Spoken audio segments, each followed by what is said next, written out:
Hello everybody. I'm working on my Armattan Rooster Build a little bit. I was playing with it last night, and I promised I'd talk about the Foxeer Predator camera for this frame, because this frame does require one of the new types of cameras that has 3 holes in it. I think it's referred to as the mini style. If you're the run cam crowd, you got 3 holes. Those holes all line up perfectly. They're the same from brand to brand. But what I found out is that the thickness is not. This camera is 28 millimeters. Where's my caliper? This frame is 28 millimeters from edge to edge. This frame is 28.5 millimeters edge to edge. This frame is 28.5 millimeters edge to edge, which is what they advertise. All 3 of them advertise those numbers. So we got, again, 28 millimeters for the Predator, 28.5 millimeters for the Runcam Swift Mini, and the Rooster frame itself is 28.5 millimeters, which makes sense because it gives you more options. I didn't even think about it. I figured a mini camera was a mini camera, and I ordered the Predator. Thought I'd try it out. I've never used one of these yet, so I'm looking forward to it. But if you try to put it in there, of course it has that 1/2 inch millimeter of tolerance. And if you're not paying attention, you say, "Oh, I'll just throw that in there and start cranking down." Armattan does supply screws that work through this titanium, since it's kind of an oddball width, so they did give you some screws that work to mount your camera in this frame, which is cool.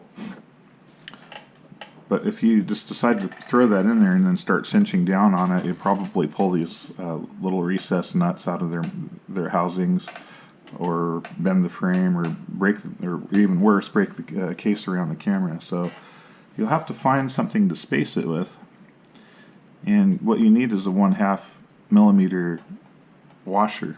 Would probably be the best thing, or something, anything in there that'll space it, because you don't want to cinch down on that, because I promised you the titanium's not going to bend to close that tolerance. So if you want this tight in there, you do have to put some spacing in there.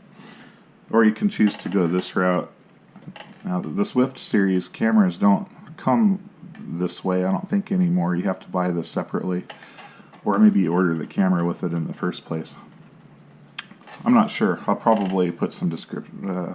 Maybe I'll put some links in the description box covering that. Maybe I won't.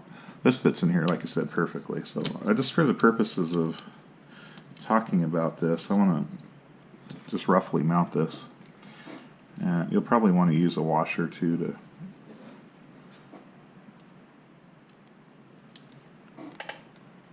separate your screw from the titanium.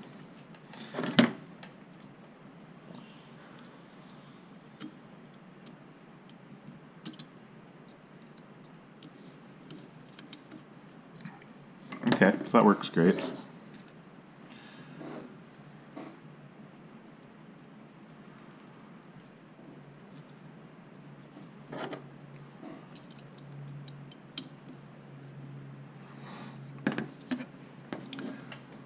Now, one thing I was talking about in one of my earlier videos with this camera mount is is the range of motion that it's going to give you, and it's deceptively more than you might think. If you look at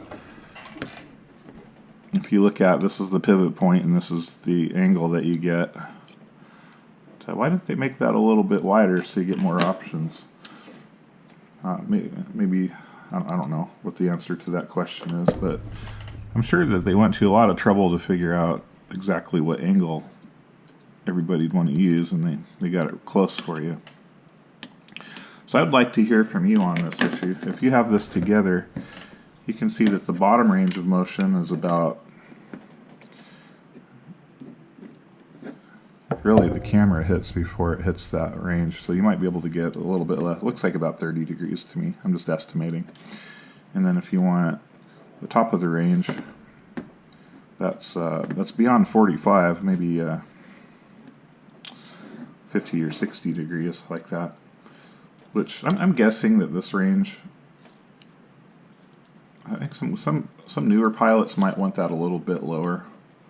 You certainly don't want it touching the metal bar. Probably pick up some vibration.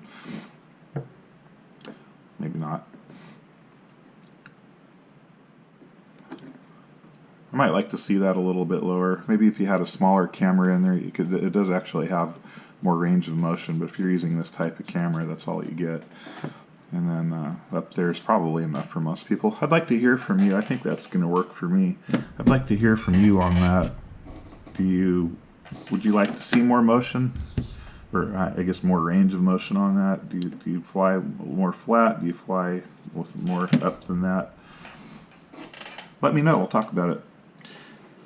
In the meantime, I'm going to close out this video and get it published for you, and then we'll move on to something else. And I'll see you in the next video. Take care.